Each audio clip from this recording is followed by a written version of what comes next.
राम से आगे की यात्रा है कृष्ण। राम के बचपन का उल्लेख बहुत छोटा है। गुटवन चलत रे नुतन मंडित मुख दधि लेप किए। तुलसीदास जैसे सरस कवि भी भगवान के बचपन को देखने के लिए तरस गए हैं। मंगल भवन अमंगलहारी द्रबहु सु दशरथ अजर विहार। दशरथ के अजर में, दशरथ के आंगन में विहार करने वाले राम को नमस्कार है। लेकिन आंगन में क्या विहार, क्या क्या किया, इसका ज्यादा वर्णन नहीं है, क्योंकि राम कम आयु में अयोध्या की गुप्तचर सेना के अध्यक्ष बन गए और 15 वर्ष की आयु में तो विश्वामित्र उनको ले ही गए। तो राम ने बचपन नहीं जिया और युवता भी षड्यंत्रों की भेंट चढ़ गई। लेकिन कृष्ण ने बचपन भी बहुत अच्छा जिया और जवानी भी बहुत अच्छी जी और प्रौढ़ता में तो गीता जैसा नवनीत दिया। जैसे दूध जब जम जाता है, जब उसमें समस्त प्रकार की संजीवनी शक्ति समा जाती है, तब उसके दोहन हो जाने पर जो नवनीत निकलता है।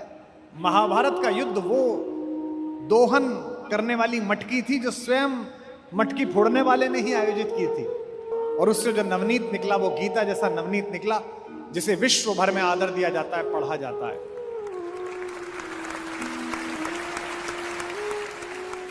राम के जीवन में अर्थ है और कृष्ण के जीवन में रस है। इसका मतलब यह नहीं है कि अर्थ नहीं है, रस ही सबसे बड़ा अर्थ है। नृत्य करते समय कई बार नर्तक जब स्थिति को भूल जाए कि वो कहां नाच रहा है, कलाकार जब पेंटिंग बनाता वो ये भूल जाए कि कितनी देर से उसने पानी नहीं पिया है, गायक सुर लगाता हुआ जब ये भूल जाए कि वो चौराहे पर है कि एकांत में है, तो उस अनहद सीमा को रस कहा जाता है। भगवान कृष्ण 24 घंटे इस रस की सिद्धा अवस्था में रहते हैं। यह संकल्प और सौंदर्य पैदा होता है कि इस जहर के सबसे बड़े प्रतीक जहरीले काले नाग के फन पर चढ़कर भी आप बांसुरी बजाकर डांस कर सकते हैं, नृत्य कर सकते हैं। तभी से अन्यथा तो एक सांप दिख जाए तो सारी इंद्रियां और चेतनाएं सजग हो जाती हैं। गाड़ी चलाते समय अचानक सामने से ट्रक मोड़ काट दे तो नाभि के पास सारी चेतना आके केंद्रित हो जाती है। कितने भी बड़े आप रईस हों, हाथ से खाना खाते खाते या पानी पीते पीते कांच का गिलास टूट जाए, गिर जाए, तो एकदम आप छटपटा जाते हैं कि क्या हो गया, जबकि उस गिलास का कोई मूल्य भी नहीं है, 10-20 रुपए हैं। आपत्ति के आते ही सजग हो जाने का कार्य अर्थ कराता है, और आपत्ति संपत्ति अनापत्ति के बीच सजग रहकर बांसुरी बजाने का काम करने वाला कन्हैया कहलाता है, सिद्ध कहलाता है। अब आप कहेंगे कि इतना ही सिद्ध है आपका कृष्ण, तो रोता क्यों है, मां से पिटता क्यों है, गालियां क्यों खाता है, कुटिलता से, मनहर कुटिलता से मुस्कुराता कैसे है, जब दुर्योधन से कहता है कि हां हां बांध। ये जगत के रस में स्वयं को निष्णात रखने के लिए, लगाए रखने के लिए एक रज्जू है, एक रस्सी है। आत्महत्या की कगार पर गए हुए हर व्यक्ति के मन में जो एक बात कॉमन आई है, जिसकी मनोवैज्ञानिकों ने अध्ययन किया है, वो ये कि पृथ्वी पर जुड़े रहने का उसके कारण समाप्त हो गए हैं। कि अपने बच्चों में, अपने बुजुर्गों में जीवन का एक रस जरूर छोड़ें। कलयुग में जिनमें संतत्व उतरा है, जिनके माध्यम से विश्व ने शांति पाई है, जिनको देखने मात्र से मोक्ष का अनुभव हुआ है, जिनके माथे पर हाथ रखने से नरेंद्र विवेकानंद बन जाता था, वे रामकृष्ण परमहंस भोजन के बहुत शौकीन थे। उन्हें भोजन का बड़ा रस था। ये चटनी में नमक कम है, इसमें थोड़ा जीरा और डालती। मां उनकी पत्नी जो थी वे भी बड़ी विदुषी थी। कलकत्ते के काली मंदिर के मुख्य पुजारी थे रामकृष्ण परमहंस, आप जानते हैं, और काली से बात करते थे, संवाद करते थे, सब जानते हैं। लेकिन खाना खाते समय बहुत टीका टिप्पणी करते थे। इसमें तुमने घी कम डाला, अगली बार से बनाओ तो इसे पहले थोड़ी देर सेकना। एक दिन गुस्से में उनकी पत्नी ने कहा, इतने बड़े विद्वान हो, दुनिया भर के लोग तुमसे प्रवचन सुनने आते हैं। नरेंद्र जैसे बच्चे तुम्हारा आशीर्वाद लेके विवेकानंद बन गए, और तुम ये 24 घंटे ये इस शौक में लगे रहते हो कि इसमें स्वाद था और ये बनाओ। तो उनका मुख थोड़ा म्लान हो गया। रात्रि में शयन के समय उन्होंने अपनी पत्नी और मां से कहा, जो हमारी मां है, उन्होंने कहा कि तू जानती है, इस पृथ्वी में बने रहने का मेरा एकमात्र रस भोजन है, और मैं तुझे एक बात बता रहा हूं, जिस दिन मुझे भोजन में रस आना बंद हो जाए, उसके एक हफ्ते बाद मैं पृथ्वी छोड़ दूंगा। और ऐसा ही हुआ। एक दिन उन्होंने खाना खाया, उनके बाद मां ने खाना खाया। मां ने कहा, आप अजीब आदमी है, इस सब्जी में मैं नमक डालना भूल गई, आपने बताया ही नहीं। उन्होंने कहा, मुझे तो पता ही नहीं चला। मां ने तुरंत तार भेज के नरेंद्र को बुलवाया कि तुम्हारे गुरुदेव के समय पृथ्वी पर कम रह गया है। और छठे दिन बाद रामकृष्ण परमहंस ने स्वामी विवेकानंद की गोद में शरीर छोड़ दिया, प्राण छोड़ दिया। जीवन का रस बनाए रखने के लिए एक रज्जू डालनी जरूरी है। राम से ही यात्रा कल से चल रही है। राम के दुख ने विश्व को बांधा है। राम के कष्ट ने दुनिया को एक साथ बांध दिया है।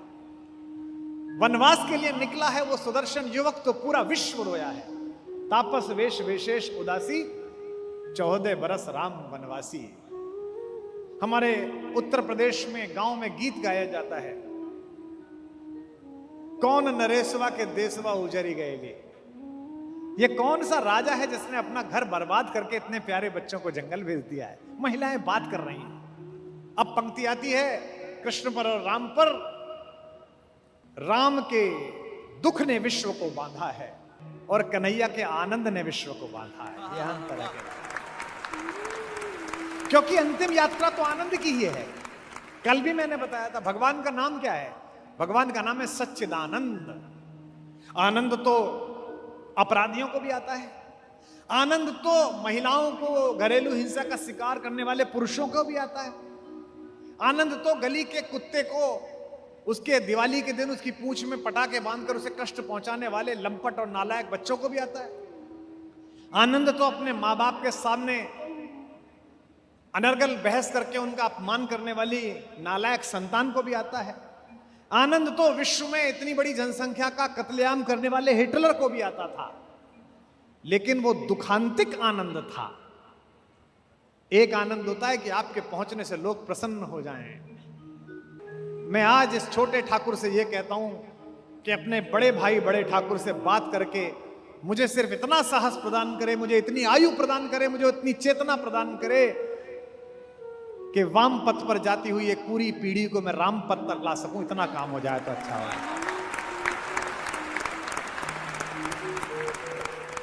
यह जो सच्चिदानंद है, ये जो सत्य के कारण आनंद है, इस हॉल में बैठे हुए लोगों, आज रात को जाकर सोचना, तुम अच्छा जी रहे हो या बुरा जी रहे हो, इसकी एक पहचान है। क्या तुम्हारे होने से आसपास सुंदरता पैदा होती है या भय पैदा होता है? अगर तुम्हारे होने से तुम्हारे घर में, तुम्हारे परिवार में, तुम्हारे व्यापार में, तुम्हारे शहर में भय पैदा होता है, दुख पैदा होता है, तो तुम निरर्थक जी रहे हो। और अगर तुम्हारे पहुंचने मात्र से गली के लोग, मोहल्ले के लोग, श्याम समिति के लोग प्रसन्न हो जाते हैं, तो सोचो कि तुम आनंद के साथ जी रहे हो, सच्चिदानंद के साथ जी रहे हो। और कोई ईश्वर की संभावना नहीं है, संकल्पना नहीं है, केवल यही संकल्पना है। आपके होने मात्र से जगती में प्रसन्नता का व्यवहार होना चाहिए। आप कुछ लोगों को देखिए, उनका चेहरा कितना प्रसन्नता से भरा हुआ होता है। आपको वो एयरपोर्ट पे मिलते हैं, आपको वो ट्रेन में मिलते हैं, आपको गली में मिलते हैं, वो कितने प्रसन्न मिलते हैं। ऐसा लगता है कि परमात्मा ने आज इनको कोई बड़ी उपलब्धि दिला दी है, जबकि ऐसा कुछ हुआ नहीं है। और कुछ लोगों को देखिए, उनका चेहरा ही ऐसा है कि वो पुण्यतिथि के दिन पैदा हुए हैं, वो कष्ट में ही रहते हैं। तो यह जो आनंद में रहने की सतत प्रक्रिया है, यह आपके अंदर का कृष्ण तत्व है। संकल्प इस परिसर में लेके जाइए कि आज के बाद आपके होने के कारण आपका समाज, आपका जिला, आपका शहर दुख नहीं, केवल और केवल आनंद अनुभव करेगा। तब आनंद है, क्योंकि आपका जो दुख है, आप मुझसे कहेंगे जी मुझे तो खुद ही बहुत दुख है, मेरे तो व्यापार में घाटा हो गया, मेरा तो प्रमोशन नहीं हुआ, मेरे तो पैर में चोट लग गई। आप बहुत सारी बातें करेंगे, लेकिन नहीं, जितना दुख तुम्हें है सामने वाले का उसका 1/10 दुख कम करके देखो, तुम्हारा 2 गुना सुख उत्पन्न होगा। बहुत सारे लोग केवल कांटे बिछाने के काम में लगे रहते हैं, उन्हें सुख का पता ही नहीं है कि कांटा निकालने का क्या सुख है। जो लोग समाज में काम करते हैं, जिस समिति ने एक कार्यक्रम कराया है, इस समिति ने कांटा निकालने का काम किया है। रसखान जैसा पठान, सैयद इब्राहिम पठान रसखान, वो कहता है कि शासन छोड़ो, मैं त्रैलोक्य कुर्बान कर सकता हूं। किस चीज पर? ब्रज में जो करील के कुंज हैं, जिनके नीचे से कभी कन्हैया निकले हैं, अगर ये देखने को मिल जाए तो मैं कल्प वृक्षों का बाग कुर्बान कर सकता हूं। और वो जो लकड़ी है जिसको लेकर वो अपनी गाय चराने निकले हैं, वो जो उन्होंने अपने कमर में कमरिया बांध रखी है, उसके ऊपर मैं तीनों लोकों का राज्य न्यौछावर कर सकता हूं। अगर भगवान मुझे कहें कि रसखान सुन, तुझे 8 सिद्धि और 9 निधि प्रदान करता हूं, और दूसरी तरफ एक काम यह है कि जहां कन्हैया गाय चराते थे वहीं तुझे गाय चराने का काम देता हूं, तो रसखान कहता है कि मैं लपक कर गाय चराने का काम ले लूंगा, 8 निधि छोड़ दूंगा, 9 निधि छोड़ दूंगा। तात्पर्य यह है कि जड़ चेतन को रस से भरने वाला वह कृष्ण सही मायनों में रस की खान है। रसखान का वही प्रिय हो सकता है कवि का, जो पूरी दुनिया से असंपृक्त, जिस पर काम भी असर नहीं करता, उस शंकर को भी रास में जो आमंत्रित करके नचा दे, उसका नाम कन्हैया है, उसका नाम कन्हैया।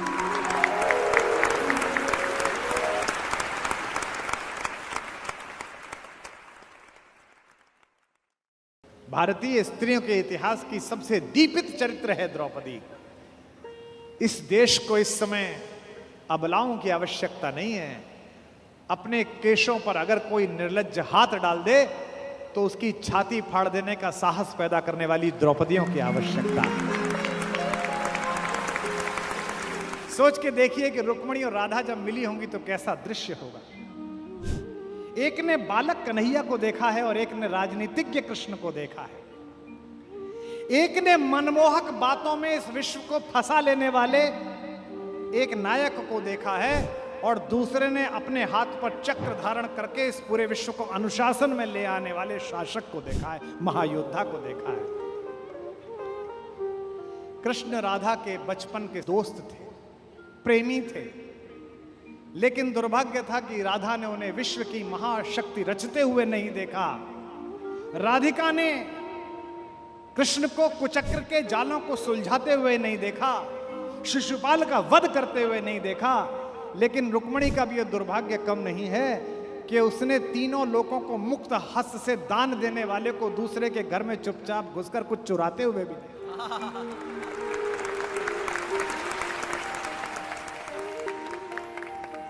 पहले ही दिन राधा से प्रेम का जो प्रदर्शन प्रभु ने किया है, बरसाने से एक 12 साल की लड़की खेलने के लिए पहली बार गोकुल आई सहेलियों के साथ। इसे कहते हैं लव एट फर्स्ट साइट। पहली बार कृष्ण राधा को देखा, पहली बार। और राधा भी राधा ही है, कन्हैया कन्हैया है तो राधा भी तो राधा ही है। हजारों रतियां इकट्ठी कर दी जाएं तो भी ठकुरानी के पैर की सबसे छोटी उंगली के नाखून के बराबर ना पहुंचेंगे, इतनी सौंदर्य, इतना मीठा। पहला सवाल कृष्ण ने पूछा, बूझत श्याम कौन तू गोरी। पहला सवाल, बूझत श्याम कौन तू गोरी। कृष्ण ने पूछा कि कौन हो तुम, कहां रहती हो, कभी देखा नहीं, कभी ब्रज की तरफ आई नहीं। पहला सवाल, बूझत श्याम कौन तू गोरी, बूझत श्याम कौन तू गोरी। कहां रहत काकी तू बेटी। कितनी पोलाइटनेस से बात कर रहे हैं। कहाँ रहत काकी तू बेटी, देखी नाय कबहू ब्रज खोरी। बूझत श्याम कौन तू गोरी, बूझत श्याम कौन तू गोरी। लेकिन सौंदर्य का भी अपना एटीट्यूड होता है। राधा ने भी पहली बॉल वो फेंकी जिसमें तीनों गिल्लियां उड़ गई। बोले कि हमको क्या मतलब, हम यहाँ आते ही नहीं है। हाँ, लोग बताते रहते हैं कि ये इलाका है, यहाँ एक कोई नंद का लड़का है, बड़ा शैतान, बड़ा चोर, सबका सामान चुराता रहता है। काहे को हम ब्रज तनियावत, खेलत रहत आपनी पौरी। काहे को हम ब्रज तनियावत, खेलत रहत आपनी पौरी। सुनत रहत श्रवणन नंद लाला, सुनत रहत श्रवणन नंद लाला। करत रहत माखन दधि चोरी। बूझत श्याम कौन तू गोरी, बूझत श्याम कौन तू गोरी। अगर पहले ही परिचय में कोई लड़की इतनी बेइज्जती कर दे तो लड़का कहेगा थैंक यू वेरी मच। लेकिन ये भी कन्हैया है, उत्तर देखिए। तुमरो कहा चोरी हम लइए, तुम्हारा क्या चुराया? तुमरो कहा चोरी हम लइए, खेलन चलो संग मिली जोरी। सूरदास प्रभु रसिक शिरोमणि, सूरदास प्रभु रसिक शिरोमणि। बातई भुरई राधिका भोरी। बूझत श्याम कौन तू गोरी, बूझत श्याम कौन तू गोरी। इसीलिए प्रेम को, प्रेम के गीत से शुरू करने वाला व्यक्ति जब अपनी सोच की प्रौढ़ता पर पहुंचा तो उसने गीत के आगे अपनी प्रौढ़ता का आकार लगा दिया और गीत कहने वाले ने गीता प्रदान कर दी। जो गीत नहीं गा सकता वो गीता भी नहीं गा सकता। इसलिए कोई भी प्रोफेसर, कोई भी विद्वान मिले जो कहे मुझे गाना पसंद नहीं है, मुझे नाचना पसंद नहीं है, मुझे पर्यटन पसंद नहीं है, मुझे बारिश में भीगना पसंद नहीं है, समझ जाना कि ये पूरा ज्ञान न दे पाएगा। क्योंकि जो गीत गा सकता है वही गीता गा सकता है। धूप में निकलो, बारिश में नहाकर देखो, जिंदगी क्या है किताबों को हटाकर देखो। कृष्ण ने जब तक गीता गाई है उससे पहले तक आप सोच नहीं सकते कि यही व्यक्ति गीता सुनाएगा जिसने गीत गाए। और चुना भी किसे है? सांवले ने गोरी चुनी है, सांवले ने राधा को चुनी है। ये जो योद्धा ने, ये जो एक विलक्षण व्यक्ति ने चयन किया है राधा का, ये अनायास नहीं हुआ है। इस पृथ्वी पर जब जब प्रेम जवान होगा, इस पृथ्वी पर जब तक जवानी को देखकर बसंत में बहार आएगी, जब जब बादल काले और सफेद होकर कृष्ण और राधा की कुटिया के ऊपर, महल के ऊपर मंडराएंगे, तब तब मुझे इस बात की प्रसन्नता होगी कि जैसा मेरे पास गाना है वैसी ही सुंदर मेरे पास राधा है, वैसा ही प्रेम से भरी हुई है। हमारे यहाँ एक कवि हुआ है ब्रज में, ठाकुर, एक ठाकुर नाम का कवि हुआ है।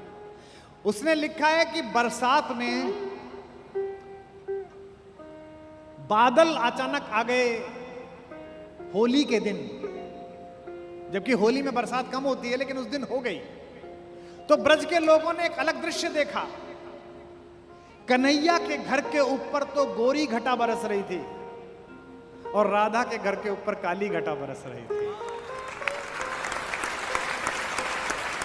अपने अपने निज गेहन में, अपने अपने घर में अपने अपने निज गेहन में चढ़े दो स्नेह की नाव पेरी। चढ़े दो स्नेह की नाव पेरी, चढ़े दो स्नेह की नाव पेरी। अंगनान में भीजत प्रेम भरे, समझो बलि में बलि जाम पेरी। समयो लखी में बलि जाम पेरी, समयो लखी में बलि जाम पेरी। कहे ठाकुर दो उनकी रुचि से, रंग द्वय उमड़े दो ठाम पेरी। रंग द्वय उमड़े दो ठाम पेरी। सखी कारी घटा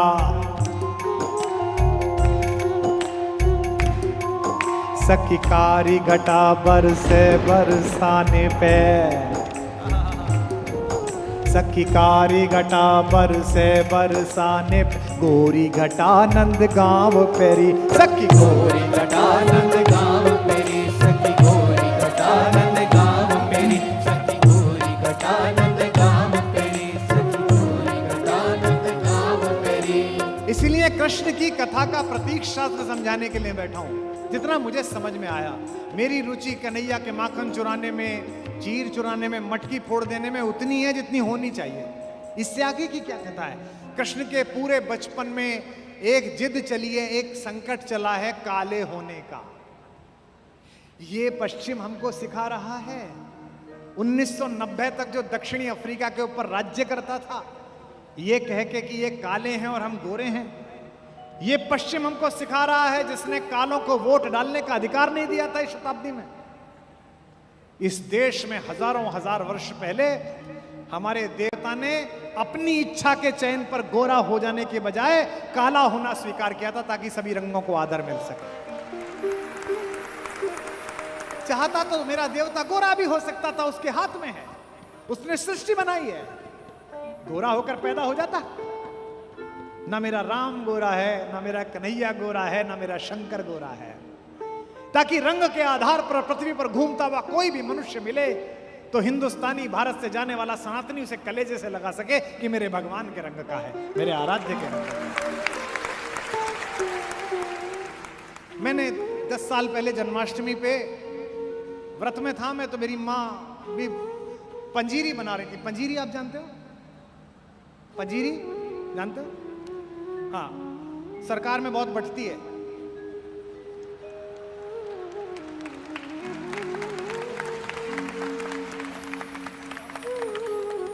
हमारे यहाँ तो एक ही बार जन्माष्टमी पर कटती है, सरकार में 365 दिन बंटती है। तो मेरी माँ पंजीरी बना रही थी, वो थाली में डाल के, और फिर जब वो टाइट हो जाती है थोड़ी सी, तो उसको काटना। तो मैं भी वहीं बैठा हुआ था, उनसे बतरस कर रहा था। मुझसे बोली कि ये, मैंने कहा चखा तो दो। तो उन्होंने वो जो जिस चाकू से काट रही थी, तो मेरी तरफ इशारा कर, जो दूर हटा हाथ, जब व्रत खुलेगा तब मिलेगी, पहले भोग चढ़ेगा। अरे मैंने कहा मैं भी तो कन्हैया ही तुम्हारा, दे दो, इसमें क्या दिक्कत है, घर में ही मौजूद है, वहां कहाँ आ जाओगे? बोली नहीं बकवास नहीं, बनाने लगी। मुझसे बोली अच्छा चल एक काम कर, जा तब मिलेगा जब पहले कृष्ण जी पे कुछ लिख के ला, रात को जब व्रत खोलेंगे तब सुनाना।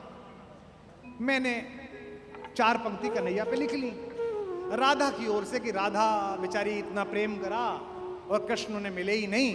तो मैंने 4 पंक्ति लिख दी और मैंने जल्दबाजी में उन्हें सुना दी 2 घंटे बाद ही, कि देखो ये लिखी हैं पंक्ति, आपको भी सुना देता हूं। कृष्ण को कहां ढूंढने, राधा क्या कह रही हैं कि हो काल गति से परे चिरंतन, अभी यहां थे अभी यहीं हो काल गति से परे चिरंतन, अभी यहां थे अभी यहीं हो। कभी धरा पर कभी गगन में।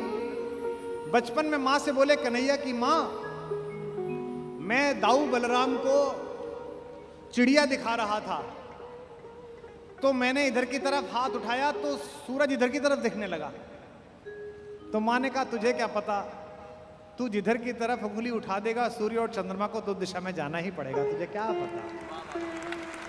तो कभी धरा पर कभी गगन में, कभी कहां थे कभी कहीं हो। तुम्हारी राधा को भान है तुम सकल चराचर में हो समाए। तुम्हारी राधा को भान है, तुम सकल चराचर में हो समाए। बस एक मेरा है भाग्य मोहन के जिसमें होकर भी तुम नहीं हो। बस एक मेरा है भाग्य मोहन। मैंने कहा एक कविता सुन लो राधा की ओर से। बोली अरे अच्छा भैया, मैं गांव जाती हूँ, खेत पे जाती हूँ, हमारे वहाँ खेत पर हमारे पुरखे रखे हुए हैं, उनको जल चढ़ाने।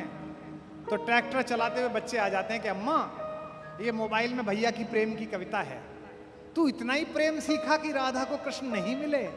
अरे वाह रे मेरे कवि। और कह के अम्मा किचन में चली गई। मुझे लगा कि अम्मा मुझ पे टोंट मार के गई कि राधा को कृष्ण नहीं मिले। मैंने व्रत खोलने से पहले 4 पंक्ति और लिखी, वो भी स्मरण कर रहा हूं, सुनाता हूं कि न द्वारिका में मिले विराजे, न द्वारिका में मिले विराजे, न द्वारिका में मिले विराजे। बिरज की गलियों में भी नहीं हो, न योगियों के हो ध्यान में तुम, अहम जड़े ज्ञान में नहीं हो। तुम्हें ये जग ढूंढता है कान्हा, मगर इसे ये खबर नहीं है। तुम्हें ये जग ढूंढता है कान्हा, मगर इसे ये खबर नहीं है। बस एक मेरा है भाग्य मोहन, अगर कहीं हो तो तुम यहीं हो। बोल राधा रानी की। बस एक मेरा है भाग्य मोहन। इसलिए एक बार सच्चे मन से पुकारो तो सही, घनश्याम मन के पुकारो तो इसी परिसर में माता का आविर्भाव होगा। कैसे? कि मेरे जीने में मरने में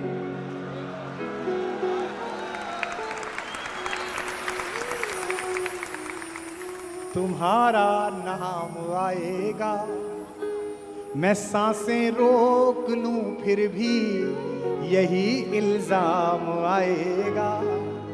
हर एक धड़कन में जब तुम हो तो फिर अपराध क्या मेरा। अगर राधा पुकारेगी तो फिर घनश्याम आएगा। अगर राधा पुकारेगी तो फिर घनश्याम आएगा। अगर राधा पुकारेगी तो फिर घनश्याम आएगा। और ये मैं कहाँ कह रहा हूं, ये मैं मेवाड़ में कह रहा हूं। कोई और जगह होती तो होता लोगों को झूठ लगता है। इस मेवाड़ में तो नई नई विवाह होकर आई मेड़ता की एक राजकुमारी ने अपने कक्ष का पट बंद करके विवाह की पहली रात कृष्ण से बात करी तो बाहर ननद को पता चला कि कुंवर तुम्हारी पत्नी तो किसी पुरुष से बात कर रही है, अंदर से किसी पुरुष की आवाज आ रही है। मैं उस मां मीरा के मेवाड़ में बोल रहा हूं। ये कम बड़ी बात है यहां बोलना। ये कभी कृष्ण बनकर अनुभव करो, ये कभी राधा बनकर अनुभव करो। कन्हैया ने भी नहीं सिर्फ कन्हैया बनकर अनुभव किया, राधा बनकर अनुभव कम किया। इसीलिए माता के प्रति जो प्रेम है, हम बेटों का जो लाड़ है, उतना कन्हैया से नहीं है, उनसे हम शिकायत कर देते हैं। इसीलिए राधा से मिलने के लिए जब कृष्ण पहुंचे तो बांग्लादेश के कवि ने, बंगाल के कवि ने, काजी नजरुल इस्लाम ने, जो मौलवी था, जो मुअज्जन था, ये होली पर जरा सा गाल पर रंग आपके गाल पर क्या लग जाता है, आपकी कौमी एकता संकट में आ जाती है तो अच्छी बात नहीं है। रसखान से सीखो, रहीम से सीखो, काजी नजरुल इस्लाम से सीखो। सियासत लड़ाती रहे, कोई दिक्कत नहीं, उसका काम है। चुनाव आते जाते रहें। हमर वो तो तुम वो हैं कि तुम मेरे गांव में रहते थे शकील मियाँ, तो मैं जब भी निकलता था मैं तुमसे राम राम करता था और तुम भी पलटकर मुझसे राम राम करते थे। हमारा आप तो वो रिलेशन के लिए। नजरुल ने बंगला में गीत लिखा, मैंने उसका हिंदी में अनुवाद किया है। अगर तुम राधा होते श्याम, अगर तुम राधा होते श्याम। महसूस करके देखिए कैसी वेदना है हमारी माँ की। अगर तुम राधा होते श्याम, अगर तुम राधा होते श्याम। मेरी तरह रातों में दिन में, उन्होंने बांग्ला में लिखा, आमारी मौतों दिवसों निसी दिन, मैंने हिंदी करी, मेरी तरह रातों में दिन में जपते श्याम का नाम। अगर तुम राधा होते श्याम। अगर तुम राधा होते श्याम। अगर तुम राधा होते श्याम। बन फूलों की माल निराली, जो पहने घूम रहे हो, बन फूलों की माल निराली, बन जाती तब नागन काली। कृष्ण प्रेम की भीख मांगने, कृष्ण प्रेम की भीख मांगने आते, लाख जन्म तुम आते आते इस ब्रजधाम। अगर तुम राधा होते श्याम। अगर तुम राधा होते श्याम। अगर तुम राधा होते श्याम। चुपके चुपके चुपके चुपके चुपके चुपके तुमरे हृदय में बसता बंसी वाला। चुपके चुपके तुमरे हृदय में बसता बंसी वाला। धीरे धीरे उसकी धुन से बढ़ती मन की ज्वाला। पनघट पे तुम नैन लगाए रहते आस लगाए। कारे के संग प्रीत लगाकर, कारे के संग प्रीत लगाकर हो जाते बदनाम। अगर तुम राधा होते श्याम। अगर तुम राधा होते श्याम।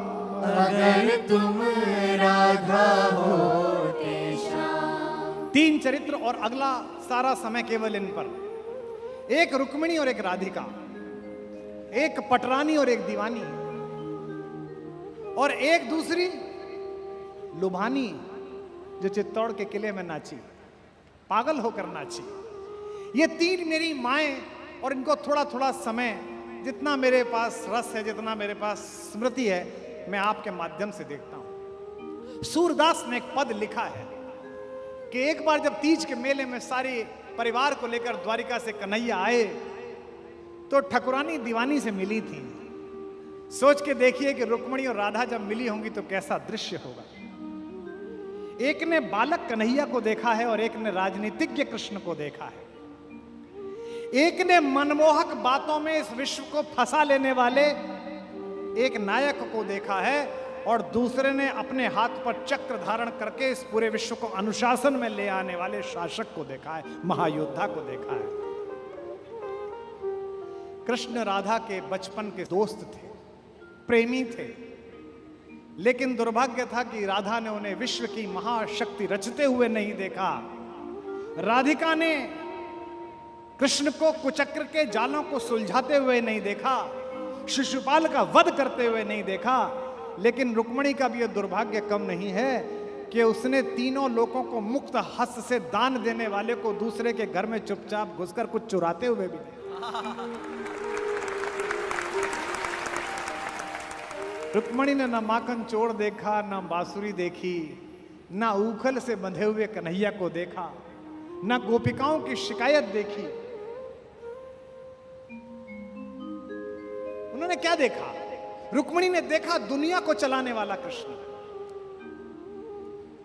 लेकिन गायों को चलाने वाला कृष्ण तो राधिका के हिस्से आया।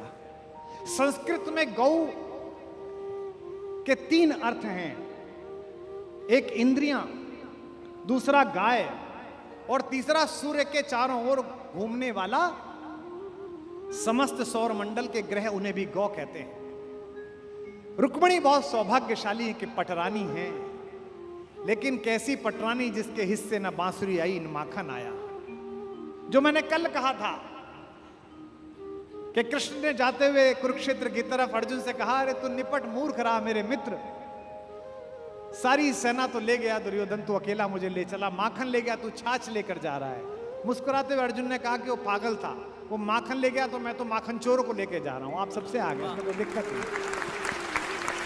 राधा की जो यात्रा तुमसे प्रारंभ हुई थी और रुक्मिणी की यात्रा आपसे प्रारंभ हुई थी। मैं सबसे पहले आपको राधा और रुक्मिणी के संदर्भ में कुछ पंक्तियां सुनाता हूं, और यह भी मेरे हृदय के एक बिछड़े हुए टुकड़े का सृजन है, जिसे ईश्वर ने आयु कम दी लेकिन यश बहुत दिया। देवल ने राधा पर जो लिखा वो मैंने फिर ना सुना। उसने राधा और रुक्मिणी के बीच के संवाद को भी लिखा।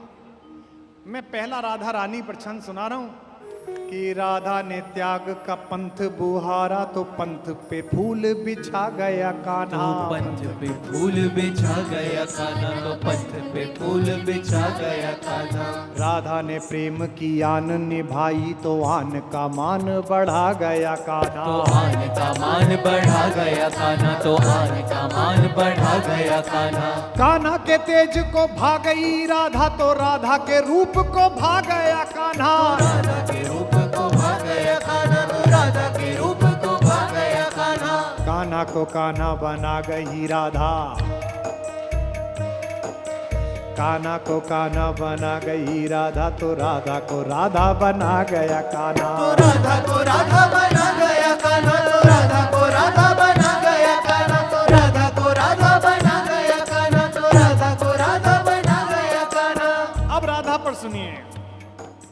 गोपियां गोकुल में थी अनेक परंतु गोपाल को भा गई राधा, परंतु गोपाल को भा गई राधा, परंतु गोपाल को भा गई राधा।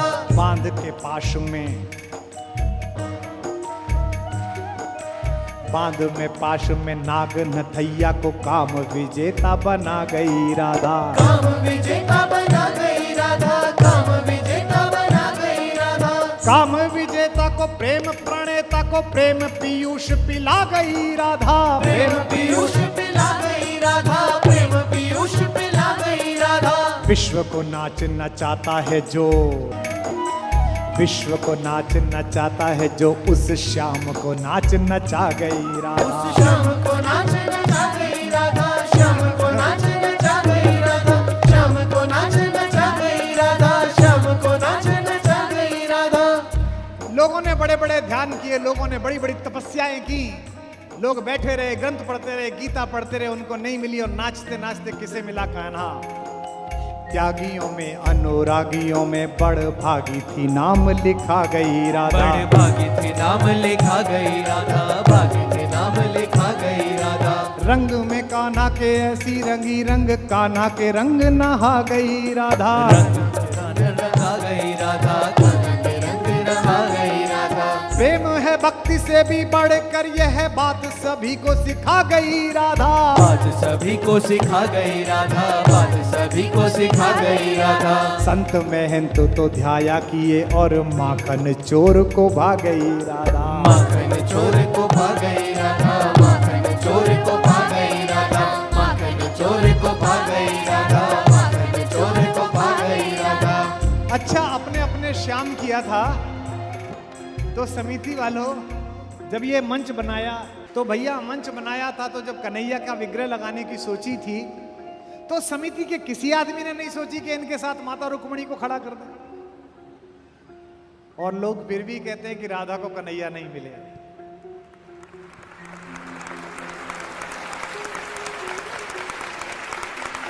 के ब्याही न श्याम के संग न द्वारिका या मथुरा मिथिला गई राधा, या मथुरा मिथिला गई राधा, या मथुरा मिथिला गई राधा। ब्याही न श्याम के संग न द्वारिका या मथुरा मिथिला गई राधा, या मथुरा मिथिला गई राधा, या मथुरा मिथिला गई राधा। पाई न रुक्मणी साधन वैभव,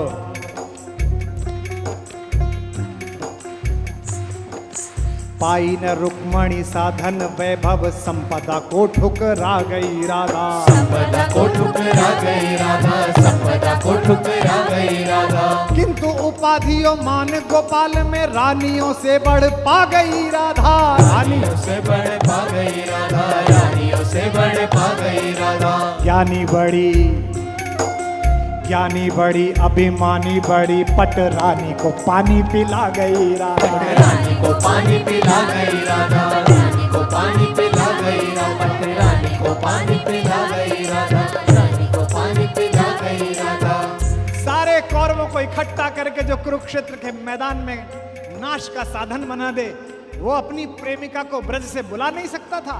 उसने क्या कहा नहीं होगा, उसने क्या भेजा नहीं होगा उद्धव जैसे हरकारों को कि जाके एक बार राधा से कह के आओ कि अब तो द्वारिकाधीश ने महल बनवा लिया है महारानी, आओ यहाँ रहो रुक्मणी के साथ, अपनी बहन के साथ।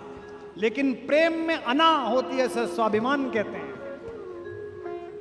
जिस विश्वविद्यालय का कल मैं जिक्र कर रहा था, दिल्ली में एक ज्ञानियों का विश्वविद्यालय है, उद्धव लोगों का। वहां एक प्रोफेसर मुझसे कह रहा था, भाई साहब आपकी राधा रानी कुछ ज्यादा नाजुक हैं। मैंने कहा कैसे? बोले गोकुल और मथुरा के बीच में एक यमुना है, उसे पार कर लेती, मिल लेती, इतना रोना पिटना कैसे है? मैंने कहा इसका मतलब तूने डिग्री ली है, प्रेम नहीं किया। के हार के श्याम को जीत गई, अनुराग का अर्थ बता गई राधा। अनुराग का अर्थ बता गई राधा, अनुराग का अर्थ बता गई राधा। पीर पे पीर सही पर प्रेम को शाश्वत कीर्ति जगा गई राधा। शाश्वत कीर्ति दिला गई राधा, शाश्वत कीर्ति दिला गई राधा। कान्हा को पा सकती थी प्रिया,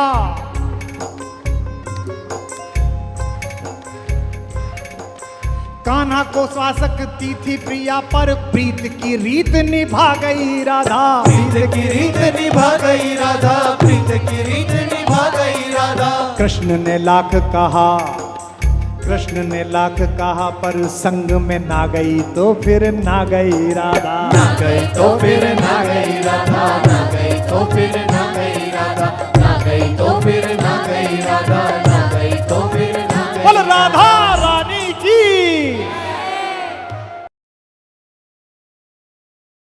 शांति ऐसे नहीं आती, शांति नहीं तब तक जब तक सुख भाग न नर का सम हो, नहीं किसी को बहुत अधिक हो, नहीं किसी को कम हो। ये कहा अर्जुन ने, लेकिन युधिष्ठिर ने नहीं मानी, बड़े भैया ने नहीं मानी। ये जो बड़े भैया लोग होते हैं बड़े शांतिपूर्ण होते हैं, शांति शांति शांति। हर घर में कुछ युधिष्ठिरों की आवश्यकता भी है, लेकिन हर घर में ऐसे लोगों की आवश्यकता है कि अगर कोई निर्लज्ज कुलवधू के आंचल पर हाथ डालने की कोशिश करे तो वो बिना बड़े भैया से पूछे अपना गांडीव उठा ले और अपनी गदा उठा ले। ऐसे लोगों की आवश्यकता है। ये जो गीता के पारायण से पहले महाभारत में उद्घोष सुनते हो, यदा यदा हि धर्मस्य ग्लानिर्भवति भारतः अभ्युत्थान अधर्मस्य तदात्मानं सृजाम्यहम्। मैं स्वयं को सृजित करूंगा। ये जो इन्होंने कहा था, ये एक दिन में नहीं कह दिया था। इसकी भूमिका लिखी गई थी उस दिन जब गोकुल के गौवंश और गोकुल के गौ उत्पादनों का शोषण कंस की मार्केट करना चाहते थे। ये जो चक्र घुमाता हुआ कृष्ण आपने देखा, यह जो अन्याय के खिलाफ रथ का पहिया उठाता हुआ कन्हैया आपने देखा, ये एक दिन में तैयार नहीं हुआ। ये ब्रज भूमि में कंस जैसे अहंकारी का बाहर से आतंक और इंद्र जैसे अहंकारी का ऊपर से आतंक, इसके बीच लड़ लड़कर जिस योद्धा ने अपने आप को तैयार किया है, उस हीरो का नाम, उस नायक का नाम कन्हैया है, उसका नाम कृष्ण है।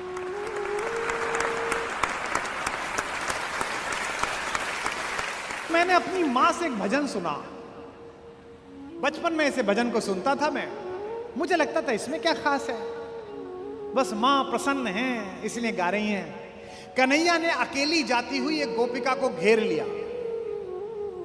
वो दूध लेकर मथुरा जा रही थी।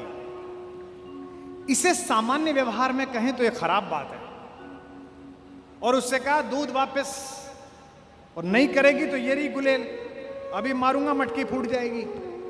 आज की डेट में अगर कोई भीलवाड़ा में लड़का ऐसा करे कि अकेली जाती हुई लड़की को घेर ले, तो आईपीसी की धारा लग जाएगी।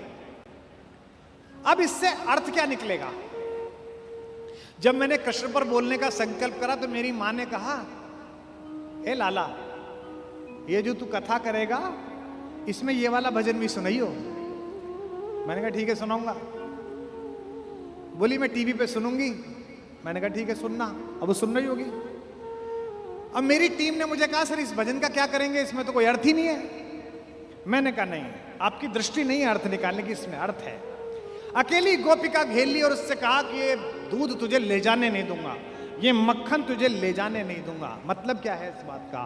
और अपने भाई अपने दोस्त बुला लिए और मक्खन वापस छीन लिया।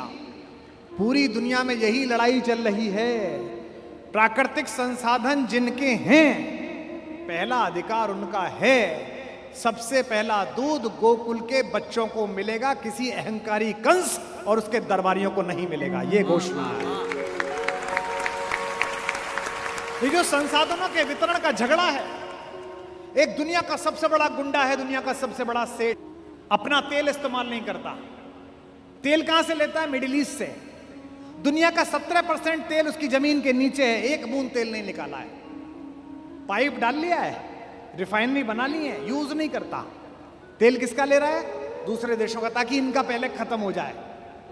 मरे तो ये मरे, मैं जिंदा बचूं। लकड़ी किससे लेता है? ब्राजील से। पानी किसका इस्तेमाल करता है? कनाडा का। कूड़ा कहां फेंक के आता है? सोमालिया में। और विश्व को बताता है कि शांति कैसे फैलेगी। मैं दिल्ली से रोज आता हूं तो रोज हंसता हूं। दिल्ली से आप कभी एयरपोर्ट की तरफ आइए, न्याय और अहिंसा पथ के कोने पे एम्बेसी है। इन दो रास्तों के कॉर्नर पे बनी हुई है, जिन दो रास्तों से उनका कोई मतलब ही नहीं है। अपनी दुकानदारी चलाने के लिए एक यूनाइटेड स्टेट बना रखा है। जब ये गुंडाई करता है तो यूनाइटेड स्टेट कहता है रात आवाज नहीं आ रही भाई साहब। होता ना जिनको उधार आप दे दो, उनसे बोलो यार वो 20,000 रुपए दिया था, हेलो हेलो भाई साहब नेटवर्क नहीं है। और हम जैसे देश हमसे हमारे कश्मीर के बारे में ज्ञान देता है वहां से कि जनमत करा लो, ये करा लो। है अमन के वास्ते जग में बना UNO। USA की यू है इसमें, बाकी सबकी नो ही नो।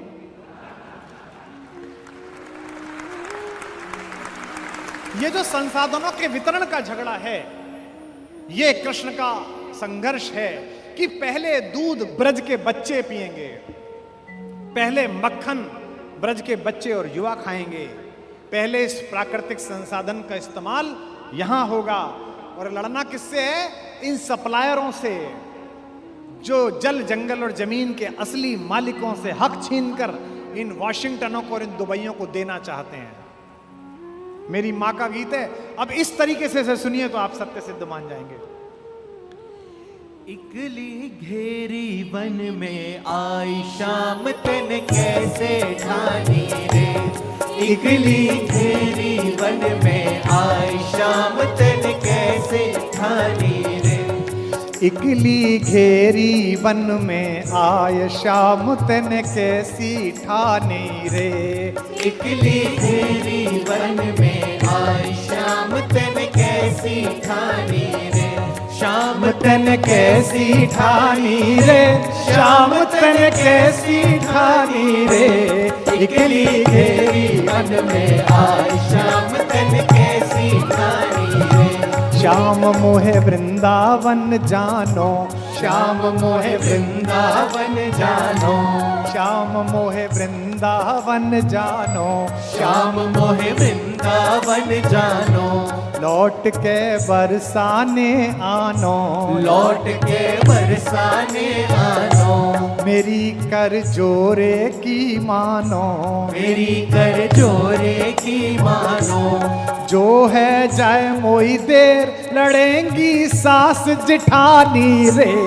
इकली घेरी वन में आए शाम तन कैसी ठानी रे। शाम तन कैसी ठानी रे, श्याम तन कैसी ठानी रे। इकली घेरी वन में आए श्याम तन कैसी ठानी रे। इकली घेरी वन में आए श्याम तन कैसी ठानी रे। हर सप्लायर पुलिस का भय डर खाता है। हर सप्लायर कहता है कि मैं दिल्ली शिकायत कर दूंगा, जयपुर शिकायत कर दूंगा। कंस राजा से करूं गुहार, कंस राजा से करूं गुहार, बांध के तो ये लगावे मार, तेरी ठकुराई दे निकार, तेरी ठकुराई दे निकार।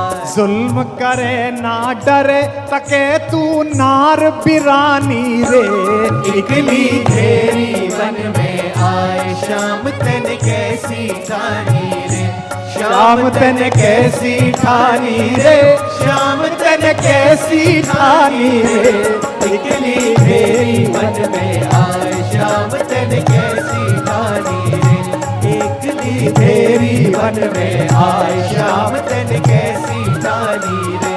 अब जवाब सुनना हमारे ठाकुर का। कंस क्या खसम लगे तेरो, कंस का कसम लगे तेरो, जा दिन जाए मैंने घेरो, जा दिन जाए मैंने घेरो, मारवा को कर दूंगो केरो, मारवा को कर दूंगो केरो, याय कु जन्म भयो मेरो, आए को जन्म भयो मेरो, कंस करूं निर्वंश मेट दऊं नाम निशानी रे, इकली घेरी वन में आए, शाम तन कैसे ठानी रे, शाम तन कैसे ठानी रे, शाम तन कैसी ठानी रे, इकली घेरी वन में आए, शाम तन कैसी ठानी रे, इकली अब क्या है? घेरी वन में आए। अकेले कृष्ण से रुक नहीं रहा। देखो आप आनंद, प्राकृतिक संसाधन की लूट हो रही है, हमारा ब्रेन छीन के ले जाया जा रहा है। कृष्ण ने क्या कहा? ऑर्गेनाइजेशन बनाओ, नवयुवक मंडल बनाओ, संस्था बनाओ, खड़ा करो आंदोलन इन अत्याचारियों के खिलाफ जो देश को लूट रहे हैं।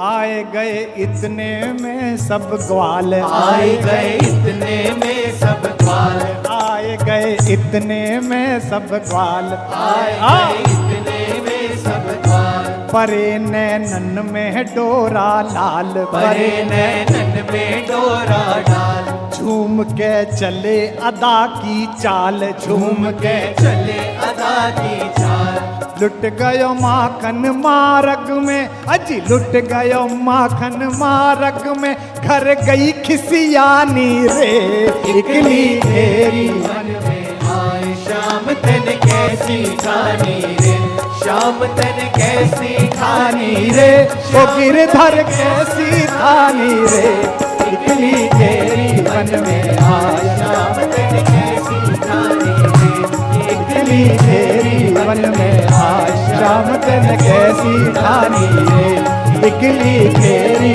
वन में आए, शाम तन कैसी ठानी रे, इकली घेरी वन में आए, शाम तन कैसी ठानी। बोल बांके बिहारी लाल की। यह जो प्राकृतिक संसाधन की लूट बचाने वाला व्यक्ति था ना, बच्चा, ये जो गीता के पारायण से पहले महाभारत में उद्घोष सुनते हो, यदा यदा हि धर्मस्य ग्लानिर्भवति भारतः अभ्युत्थान अधर्मस्य तदात्मानं सृजाम्यहम्, मैं स्वयं को सृजित करूंगा। ये जो इन्होंने कहा था, ये एक दिन में नहीं कह दिया था, इसकी भूमिका लिखी गई थी उस दिन जब गोकुल के गौवंश और गोकुल के गौ उत्पादनों का शोषण कंस की मार्केट करना चाहते थे। आप जो भी पैदा करें उसके लिए मार्केट का निर्माण करें, ये तो ठीक है, लेकिन मार्केट आपके हिसाब से आपसे पैदा करवाने लगे, ये शोषण है। हमसे लोग अक्सर कहते हैं, कवि सम्मेलनों में तो बहुत आरोप लगते थे, पैसे बढ़ा दिए आपने, और कहां कहां प्रोग्राम होने लगे, आईआईटी में होते हैं, फलां होते हैं। तब मैं सदा लड़कों से कहता था, अपने जूनियर से कहता हूं, कभी यहां बैठे उनसे कहता हूं, कविता का बाजार पैदा करो, बाजार के लिए कविता मत लिखो। जैसे राजनीति का धर्म होना चाहिए, धर्म की राजनीति नहीं होनी चाहिए। ये जो चक्र घुमाता हुआ कृष्ण आपने देखा, यह जो अन्याय के खिलाफ रथ का पहिया उठाता हुआ कन्हैया आपने देखा, ये एक दिन में तैयार नहीं हुआ। ये ब्रज भूमि में कंस जैसे अहंकारी का बाहर से आतंक और इंद्र जैसे अहंकारी का ऊपर से आतंक, इसके बीच लड़ लड़कर जिस योद्धा ने अपने आप को तैयार किया है, उस हीरो का नाम, उस नायक का नाम कन्हैया है, उसका नाम कृष्ण है।